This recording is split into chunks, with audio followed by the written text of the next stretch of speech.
Evening, everybody. My name is Luis Martinez. I work with SWUN Math. I'm one of the math coaches that supports teachers and principals down at Twin Rivers Unified. My role is to work with teachers alongside of them to support their instruction of math, and also work together with principals to help provide support for teachers as well. For tonight, my role is going to be to help support you guys, parents in the house, in how to implement all these wonderful things that we have provided for students at Twin Rivers to support distance learning. So we're going to have a brief presentation, and then I'm going to show you our website and where to find all the information that I'm going to present to you. And then Heriberto is going to help with showing you guys how to support your students using the class links and the Twin Rivers website as well. If you have any questions that are related to SWUN Math or anything related to your school district, please type in your questions in the chat or the Q&A, and our moderator will help answer those questions. And if anything comes up where we have to answer the questions ourselves, then we'd be more than happy to support you there. I'm going to go ahead and start sharing my presentation now.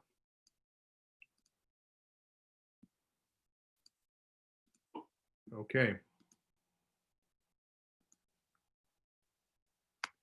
All right, so today our agenda is going to be to how SWUN Math and distance learning come hand in hand. We're going to look at the website resources that we have available for parents and students to help support their instruction at home. We're going to share with you the daily math lessons that students can access from grades kindergarten through grade 8. The many different homework assignments that you can use for your review, for reteaching, or for enrichment. And then if your students need and require additional support in the foundational skills, where they can access beyond the basic facts practice that they can do at home. All of our resources are found online through our website, www.swunmath.com. If you want to access any of our lesson design videos or any of our homework assignments through your students' classroom, you simply go to the tab that says Students, and you click where it says Classroom. You can get that login information from your student's teacher, and or at some point we're going to have the tech issues worked out where they can use their single sign-on, their class links, to be able to access it through their apps portal. So they click on Students and they click on Classroom. The teachers on their end are going to assign their kids access to assignments, or they're going to give announcements through the teacher classroom by clicking it under Classroom. Our daily lesson videos are available to students in all of our lessons. They go hand in hand. They are created by coaches and our curriculum team together to help provide kids with a clear and concise lesson design overview of the lesson for the day. The videos can be used as a way to front load the information to students before teaching a lesson. It can be used as a way to recap a lesson that was taught that same day. Or if students just need a refresher on the content for the day, they can play the video and they'll be able to get a thorough lesson all over again. And those videos are anywhere from 13 to about 17 minutes long. And I will show you a sample of one of the videos today.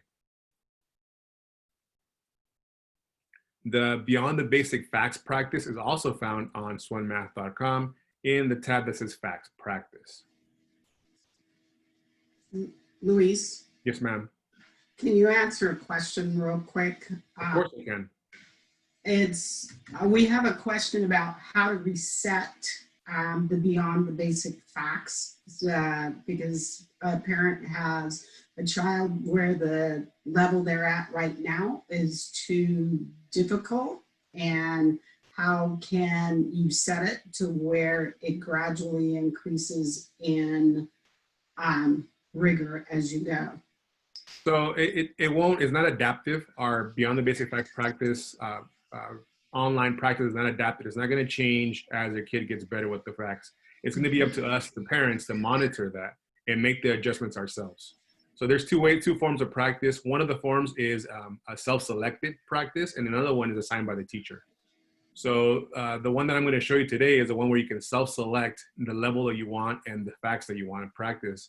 And as a parent, if you see that your kid is doing remarkably well with those facts, then you increase and move on to the next fact over, or you select a fact range that they can practice.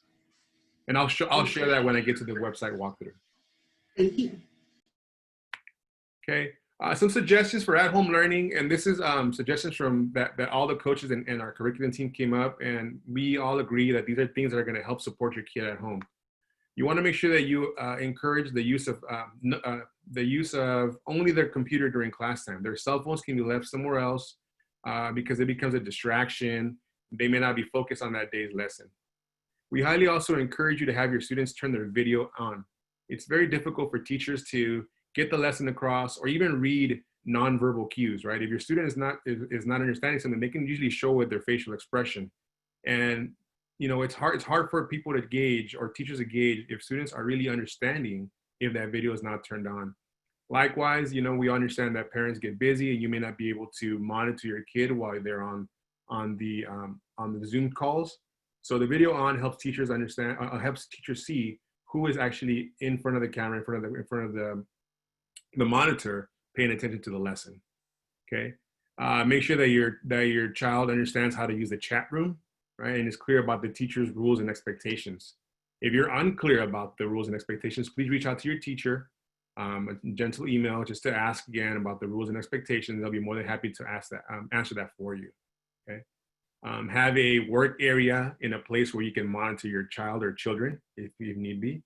And then one good suggestion, and I know that this is can get pretty expensive, but using headphones to help drown out the everyday noises, especially if you have multiple kids at home and they're all using devices. Giving them their own set of headphones will help them stay focused on the task at hand. Now we're going to walk you through a website tour. First is going to be the SWUN Math website tour, and then I'm going to have Heriberto come in and do the Twin Rivers website tour. Please ask any questions you can on the chat. And if you have any other questions beyond tonight, please visit us at swunmath.com for any other information that you may need. So the links that I was showing you guys during the presentation are the facts practice and the student classroom. So I'm going to start with the facts practice first. So you click on facts practice, and this is the one where parents get to self-select, or students get to self-select what specific facts they want their kids, what type of support they're going to get, and which kind of operation they're going to practice. So first of all, I'll show you the drop-down menu. These facts are your normal facts. These are all positive numbers. If you click on integers, if your child is studying integers, it'll make one of the facts or both of the facts a negative or positive integer. And then here you can have the option of timed facts practice, where you set your own time, or timed integer practice. Okay, these are all self-selected. With facts practice, you have the capacity to, or either of the ones, you can either practice addition facts by clicking on the addition. You can practice subtraction facts by clicking on subtraction. And as you can see, when you get to subtraction facts, we're practicing it just like when they learn it in our Beyond the Basic Facts instruction. They learn it as a fact family or inverse operation of addition. They can practice multiplication. And both addition and multiplication practice using the commutative property. And it cues the kids in because, as you can see here, this fact here is colored yellow. This is yellow here. This one is colored this bluish purple here. And the factor or the sum or the answer goes here in the pink box. Like subtraction and division, they both work the same way, practicing with the inverse operation. So in order for them to answer this, like, students would need to type in the quotient, or sorry, the answer to the multiplication equation in the pink box, followed by one of the factors, and ending with the other. Likewise, starts with the same. And then here are where it tells you which one goes where, right? The 3 goes here and 1 goes there. So you can select, let's say for example, your student is already done and really well with the 1s facts. They can move on to the 2s.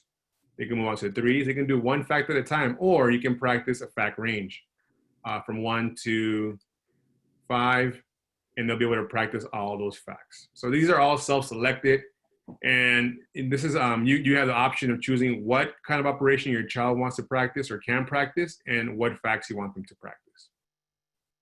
To access the other parts of the website, you can go from here directly, or I'm going to go back just to swanmath.com so you can see the other parts. So the other thing that I was going to show you is the Swan Classroom.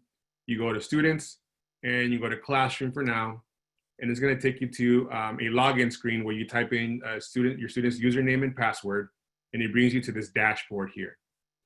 If your child has any announcements, it'll be shown here under the announcement section. If the child has any assignments, it's under the assignment section. So for example, my first grade student needs to work on homework, Unit 1, Lesson 7. I click on this binocular for the action, and it tells me here, I need to complete homework, Unit 1, Lesson 7, and the due date was last month, but these are all samples.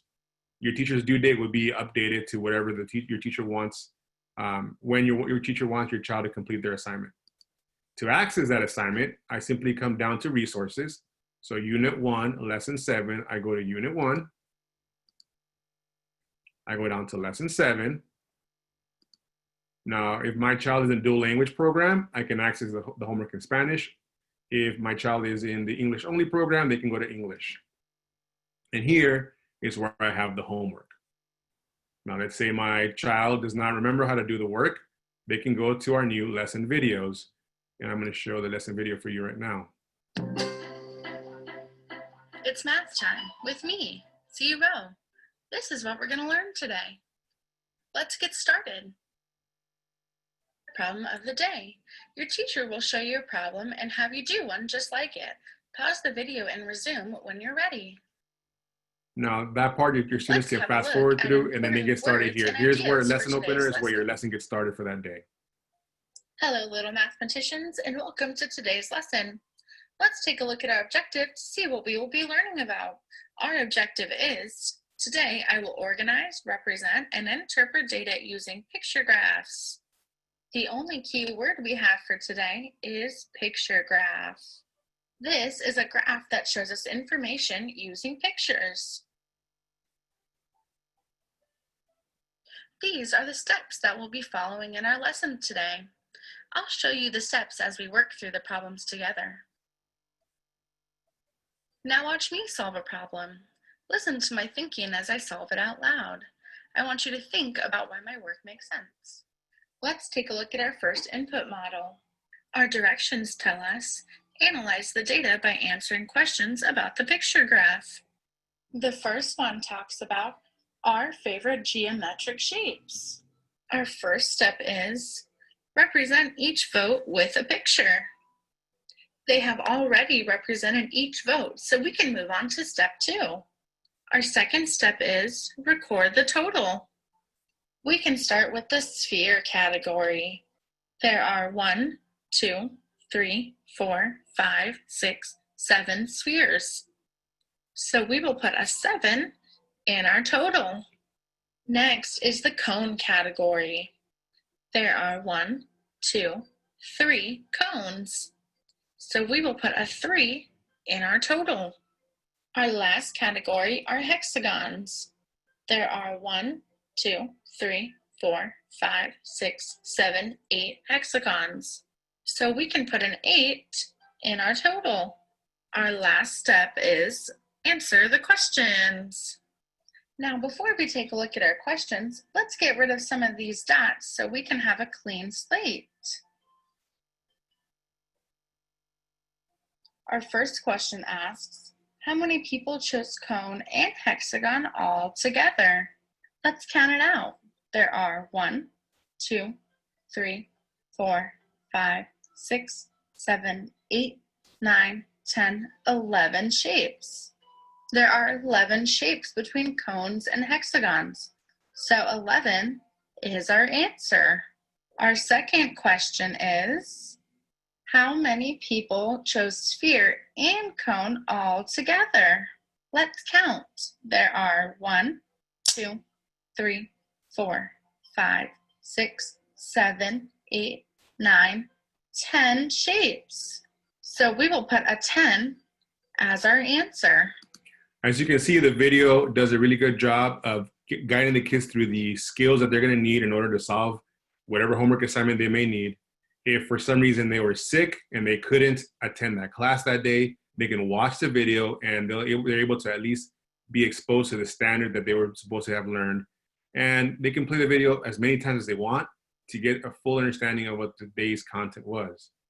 The video goes through the entire lesson design. I'm not going to show the video in its entirety, but it'll go through both of the input models, which are both of the opportunities for kids to learn from the teacher.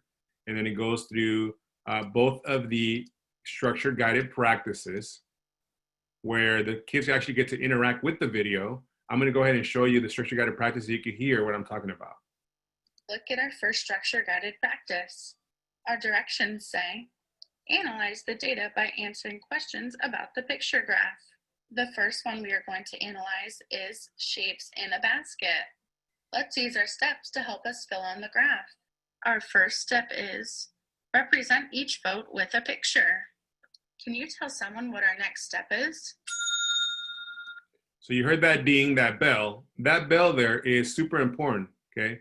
You want to make sure that students know that when they hear the bell, they're going to need to pause the video and talk, not just think about how to solve the problem, but talk through solving the problem. If you want to support your child and sit next to them during this part, your child's supposed to tell you what the step is and how to execute that step. So for example, if my child was sitting here watching the video, they would say, step 1 is to represent each vote with a picture. The steps are going to be here under steps, or they may be moved to different places, but the steps will always be displayed for you in all of our videos. So they say it, and then they press play. They watch the teacher execute that step. The total. We can start in the rectangle category. How many rectangles are there? So they pause the video. Okay, how many rectangles are there? I'm going to count. Let's count how many rectangles there are. There are 7 rectangles. Okay, let's see if I'm correct. There are 1, 2, 3, 4, 5, 6, 7 rectangles. So we will put a 7 in our total. Our next group are squares. What are the total amount of squares? So the bell's interactive. The kids need to be trained on knowing that the bell rings, they pause it, and they interact with the video. So they're actually learning, not just thinking about the math. They go through 2 structure guided practices. And then it also engages the kids into doing the final check for understanding. So once they're done with 2 input models and 2 guided practices, then it becomes their turn to show. There are 1, 2. It's their turn to now show what they know. So just like in our normal lessons, they go through a final check for understanding where they're going to get to show what they know. So here they can pause while they work on the problem. They can work it out. Okay. Once they're done with the first problem, it'll get them through the second problem as well. So here's the answer and how I solved it. If you didn't get the same answer as me, pause the video and check your work. So they pause the video, they check their work. If they got it correct, great. If they didn't get it correct, then they can correct their mistake at that point. It'll go through something called the error detector. I'm going to show this part here. This part's really fun and enjoyable. It's for kids to start, developing that mathematical thinking. Let me rewind a little bit.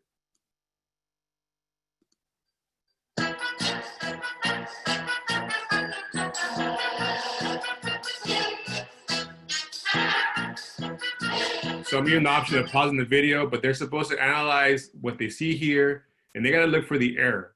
What is the error that they see? Do they see an error? Do they notice an error? If not, then they continue watching the video. If they see an error, they're supposed to articulate and verbalize that error out loud. And then they press the video.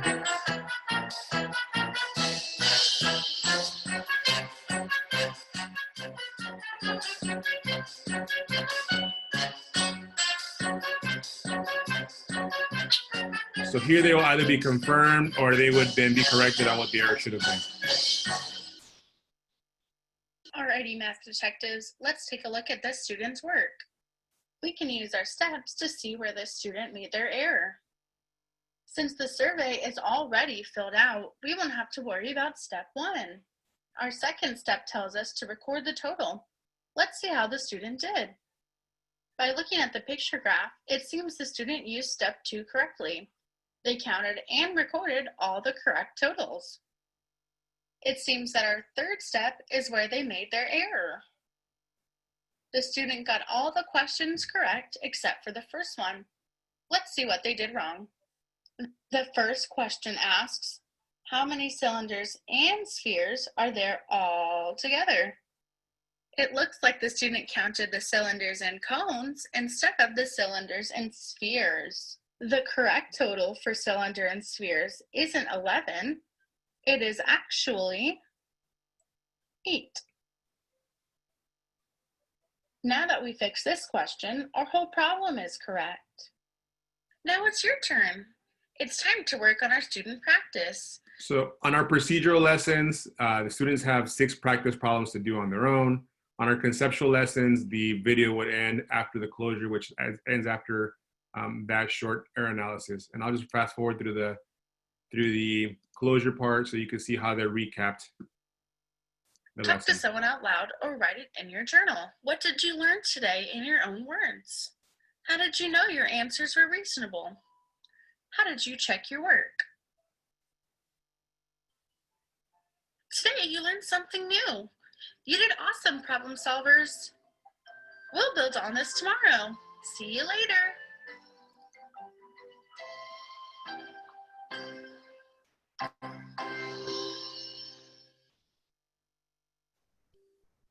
So your children have access to these videos for all of trimester 1 for now, but my company is taking it upon itself to create a lesson video for each and every one of our lessons.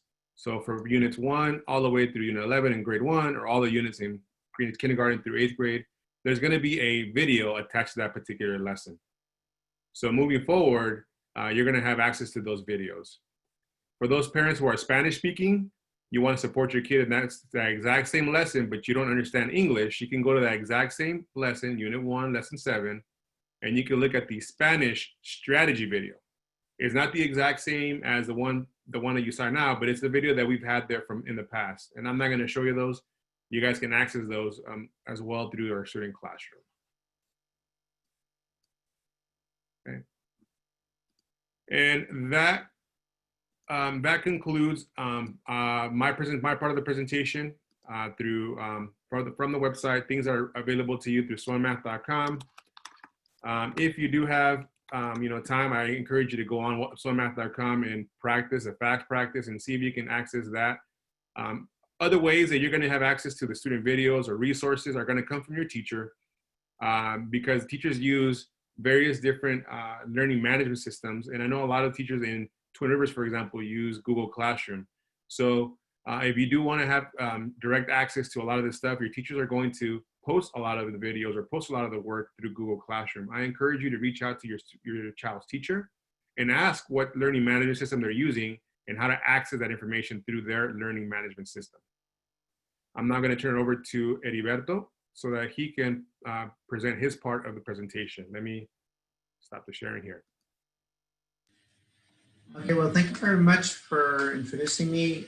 Once again, I work as a coordinator for family community engagement. And what I'll be doing, I'll be sharing some information about how many of our students access the resources through the variety of different programs that I'm going to be going over today. So I'm going to be sharing my screen. And so with that, hopefully you should be able to see this page right here. As just to let you know, right here, this is the website that we have created for families. It's focused on distance learning for families. And one of the links that you'll see, which is the apps portal. So as many families, as they come and they log in, let me go back really quickly. I forgot something I was going to talk to you today.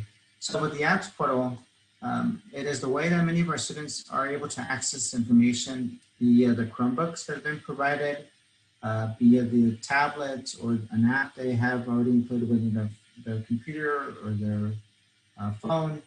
And so as you see right there, if they go to apps.twinriversusd.org, they could access, in this case, Google Classrooms, where a lot of our teachers are assigning homeworks and knowing what days or what things they're going to be doing that day. There are areas student portal, messaging, emails, a lot of the curriculum that is found online, and the backpack as far as assignments or apps have been assigned to them. So this is based, as one has mentioned before, is their ID number. So the username is their ID number that they have at twinriversusd.org. And their password, it should be one that they have already assigned to them or that their teacher has given to them. Or there, in many cases, many of the students already log in naturally within um, that password that they have. So when they go to the apps portal, and you just click on, typically this is what will ask them. So you go to the school's website. This is what it looks like at the front. This is what is being asked when they click on sign with their account. They have a student username and a password to log in. And what the district has created is how to log into the apps portal, a quick guide that talks about how to access it. And then there's a video that goes into detail as far as how to log in via the video. So in this case, I'm gonna really quickly, just so you can have it for future reference. When they log in to the apps portal, let me just go back here again because I forgot to do a step for you. So when they click on the apps portal, it goes, I already have a student information logged in. So this is what it'll look like when they log in. And this is what it looks like on their apps portal. Aries to message their teachers in their classrooms, curriculum, which is where SWN Math is included. In this case, these are the programs that are already included within the student itself. They're assigned to them. Curriculum, in this case, would be where, I apologize, where it would be beyond the basic facts. The student dashboard that they have now with SWN Math, the assessments they'll be taking, and any other resources such as iReady and Imagine Learning and so forth. Google, this is where they access the Google Classroom for the homeworks they have assigned by their teachers. Google Drive, email, and their calendar to find out what's going on throughout the day. Obviously, a lot of this is dependent on what is being assigned to them by their teachers. And so in some cases, some students might be different depending on your grade level, if they're kinder or first grade, or they're upper elementary students, or in this case, if they're high school students. SWN Math is the curriculum that's being used for our kindergarten through 8th grade students and also for our TK students. So just to let you know that. Learning tools, you have the information here about Khan Academy, which is another way to supplement their math. And then backpack is what assignments are stored or given by their teachers, additional apps, and in this case, the student goes to the story. So if I was to go to the information for SWN Math, I will click on the SWN Math for students. And then when I click on that, it would take me to this page right here. In this case, this is the lessons that Mr. Martinez has gone over and discussed as far as what it looks like. The assignments that are given to them. In this case, there's a video that goes into detail as far as the strategy video in case they need to remind themselves as far as the activities that were shared. There's also the lesson video that goes into detail as far as that lesson they're being taught. So many of our families are being asked, so how can I access a lot of these resources that are with the apps portal as a student? So the suggestion we may always tell our families is if you go to your school's website, typically at the top of the website, so for example, this is for Patclock, there is the apps portal link right here directly where they click in and they'll log in with their student ID number and their password. And then this is where they'll click in to log into the apps portal. For those families that are logging into Aries Parent Portal, this is where they'll log in as well. I scroll down to the bottom and then this right here, where it says SWN Math, are many of the resources that are being provided for our students when it comes to, sorry, I do apologize, for our families when it comes to SWN Math. So when you click on this is more of what it looks like for the parents. So for parents who are interested in looking to see what resources are offered for the families, I will click on the SWN Math link that is located on your school's website. If your school is kindergarten through 6th grade, then it'll have information that is kindergarten through 6th grade. This is an example. And then what you would be doing is clicking on the lesson. So in this case, I say, I'm students in 2nd grade, they're unit 2. And so in this case, this is the information that is being shared with them. There are the videos that, are covered In this case, there's a journal activity that ties into the lesson video that they're using. And then there's a homework tied into as well. And so this is both in English and Spanish. This is provided for kindergarten through 6th grade in both English and Spanish. And then for our 7th and 8th graders, then it'll be mostly in English. We also want to let you know there's also a parent letter. So there's an introduction to the unit itself that discusses as far as what are the expectations they'll be learning on that day. So for example, in this case, they'll be learning how to use, I do apologize, go right here, when it comes to odd and even numbers. And then, so these are some things that, you can kind of ask your students or your sons or your daughters. So how many skip counting help you take shortcuts to solve problems? By skip counting, that means, counting by 2s or counting by 5s or counting by 10s, counting by 100s. For example, here, like start at 96 and skip count by 2s to 114. What did you do when you got to 100? How do you know that's correct? So, in this case, they'll go 96, 98, 100, and then that's where you stop, obviously because they're going by 2s, 102, 104, 106. And so this is sort of what things you could be doing. Show me your work using a number line to, skip count, so going by 2s. It goes into an idea of what that lesson will look like. If I go back, my back right here, then there's also a lot of other lessons that are included. For many of our students, the best way to accessing this information is within your apps portal. For those who are trying to just access the practice in itself, you just go to swunmath.com and then click on the fact practice. For this information that you see right here, for the lessons and for the parent, this is more of the SWUN Math parent connection, which is different from what will look like for the dashboard for the students. And so just as a friendly reminder. And then, for example, when you click on the video for the assignment, let's say you're looking at odds and even numbers procedural, click on the video. It's right here. I'm gonna have to stop screen share because I forgot to include the audio very quickly. Let me do that. I do apologize. I'm gonna go back again. So this is what it looks like for the video itself. So click on the video. Odd and even numbers. And just a reminder, typically a lot of these videos, in some ways, they're not as interactive with, as you can see from the lessons that are being provided. In some cases, these would be really, and one of the reasons why they're primarily targeting or directly for our families, so they can learn more about it. For example, 2, 4, 6, 8, 10. Odd number, a number that represents a value that can be paired in 2 sets of 2 with 1 leftover. Skip count by odd numbers. For example, 1, 3, 5, 7, 9. Pair, a group of 2. Here is an example of 4 pairs of circles. There are no left over. This will be an even number. Input model number 1. Is the number 5 odd or even? Prove your thinking. Here are 5 circles to represent the number 5. We will pair these circles together.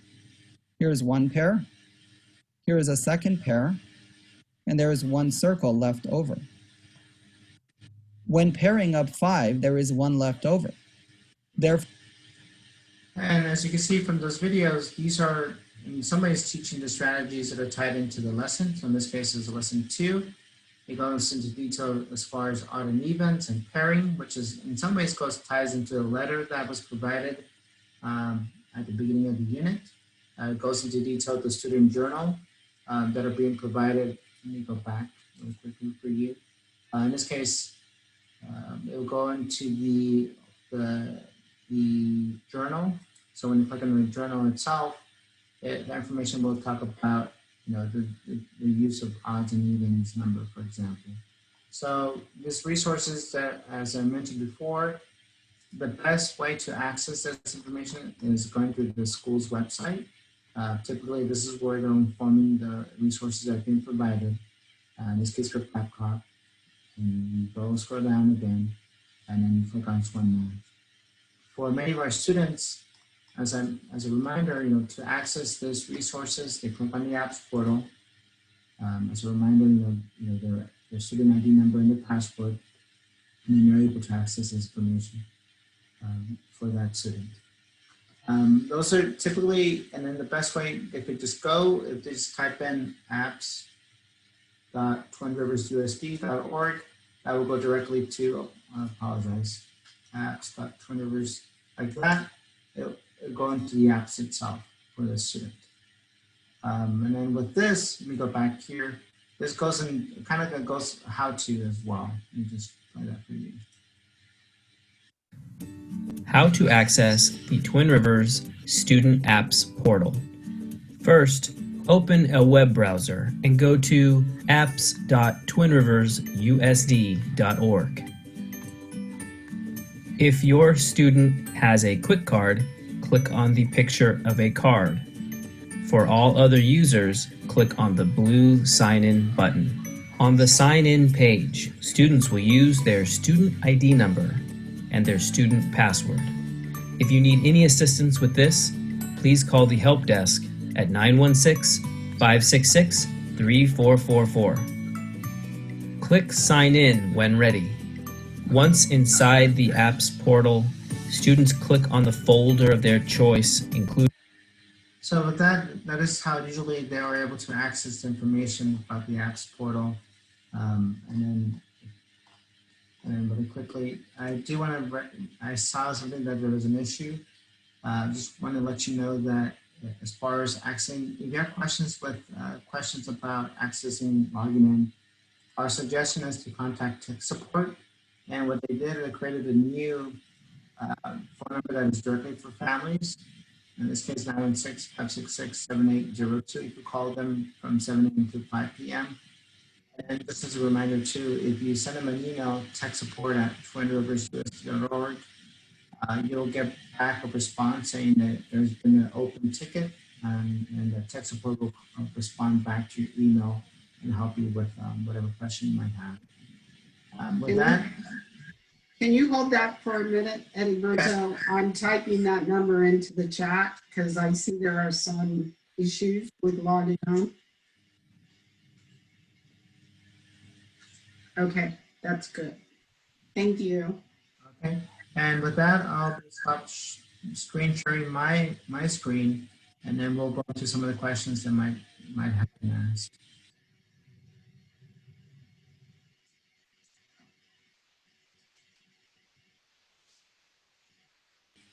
I do want to share that for many of our students that have issues logging in, what I would suggest is there's a couple ways you could go as far as accessing the information. The first one would be is to talk to your teachers as far as, resetting the password with you as far as making sure that they're able to log into the apps portal. If there's an issue with the password, they'll be able to help you as well.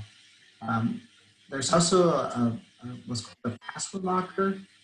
I have a document that I'll share with you afterwards on how to access that. And I would say mostly contacting your teacher is the first step. And then the next step would be contacting your tech support as far as checking in as far as any kind of help with that. So with that, I'll stop. I'll mute myself and see if there's any questions, and then we'll proceed.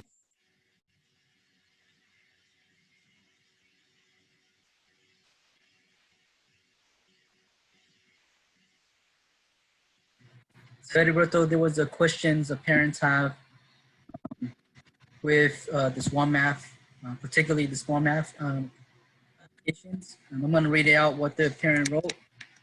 So the parent wrote that I am comfortable logging into all of the apps we have access to. I'm frustrated because the preloaded app is set away that we can't change the practice to reflect what my child is currently able to do. The first thing we did when we received the laptop was explore the apps. The information I need is not available. I cannot do this assessment that will determine his level. still want I can answer the first part of that question. Is Yeah, go ahead. having to do with the BTBF, and right now teachers are setting where they want students to be because they're actually trying to track the students' work on beyond the basic facts, and they're usually assigning this as an asynchronous activity or task for students to do. So the level, when students go in to do the BTBS, they're not going to find that they're able to self-select, because I think the teacher has already assigned what they wanted the student to do. So it does make a difference because that is coming from the teacher.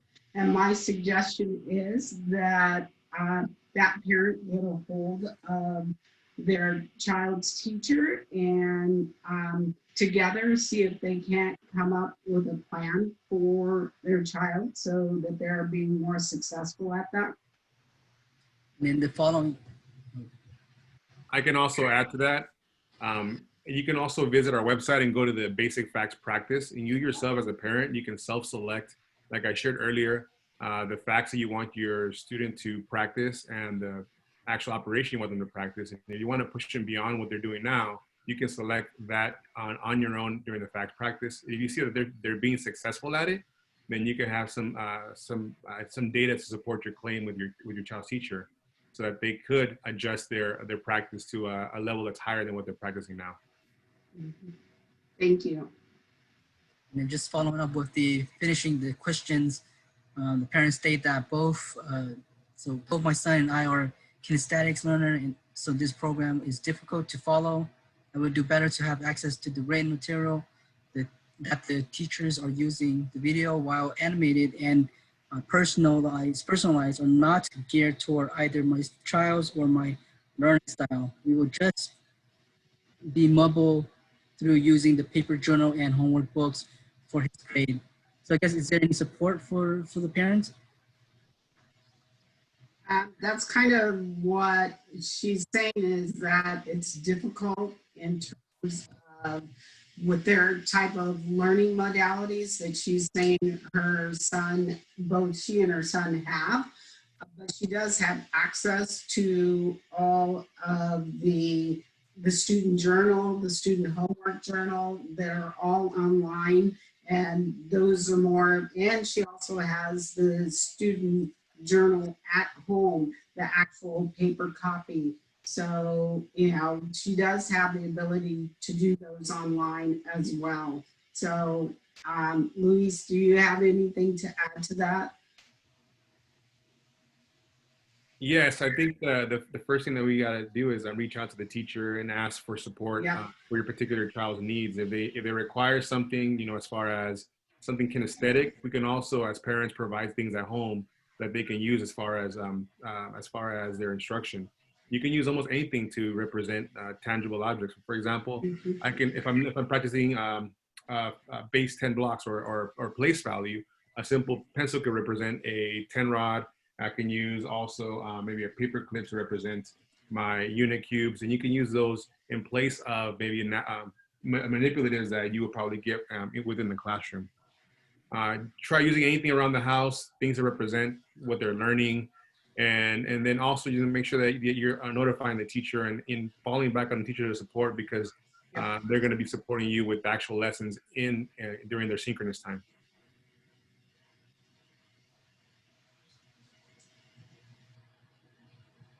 I think that's it for the questions that weren't answered.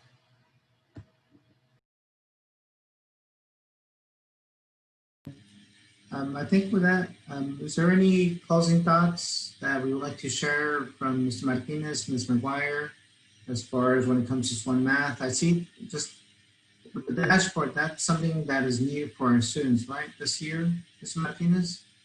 Yes, so my closing thoughts, just wanted to thank you guys all as parents for supporting your kids at home through these, you know, different circumstances that we're in.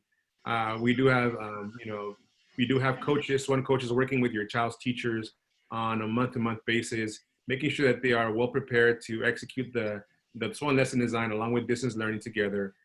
we're as a company, we're providing a lot of these resources to help, fill the need that distance learning has brought up upon us.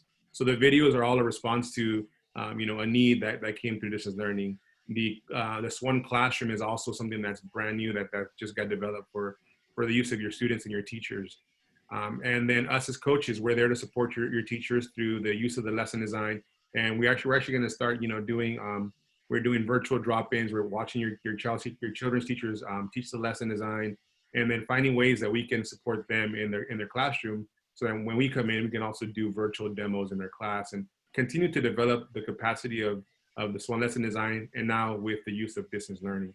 And we just wanted to thank you guys for supporting your kids at home and being there for your children, and continuing to come and support us as a school district and as a company by coming out to forums like today.